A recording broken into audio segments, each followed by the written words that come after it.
know I should sleep, but the voices in my head go... Sci-Fi Productions.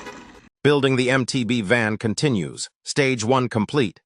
Hey peeps, welcome back to the MTB Van build. The project that started with, let's throw a couple of bikes in a van, and somehow turned into a carpentry apprenticeship. This week's mission was simple: paint some marine ply, assemble the storage system, and make the van look less like a delivery van and more like an MTB adventure rig. Simple, right? Wrong. We coated all the panels with Feast Watson liming white satin floor stain and varnish, hoping it would survive muddy EMTBs, wet riding gear, dirty boots, and my questionable cleaning habits. The instructions recommended 3 coats. Naturally, we ignored that and went with 4 coats on all the exterior panels and 3 coats inside the cupboards. Because if 3 coats are good, 4 must be better. What I thought would be a quick weekend job quickly turned into a full-scale timber factory. Every flat surface became a drying rack. The garage, driveway, workbench, and half the van were covered in drying panels. The neighbors probably thought I'd started a furniture business. After several days of painting, sanding, waiting, and repeatedly checking if the paint was dry yet, everything was finally ready for assembly. To build the bike box and storage system, I used a pocket hole jig. Great tool. Using the wrong screws with it. Not so great, after drilling what felt like thousands of pocket holes. The bike box finally started taking shape. Feeling confident, I moved on to fitting the cupboard doors. Big mistake. The doors wouldn't close properly. Then I discovered the problem. I'd forgotten to install the cupboard floor. Yep, the floor. No wonder the doors weren't lining up. So off came the doors again.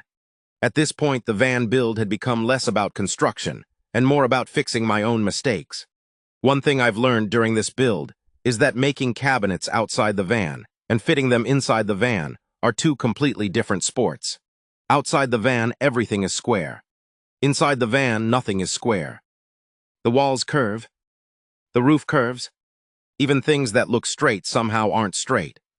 A cabinet that fits perfectly on the workbench suddenly decides it hates the van the moment you try to install it. After plenty of trimming, adjusting, measuring, and pretending I knew what I was doing, everything eventually started fitting properly.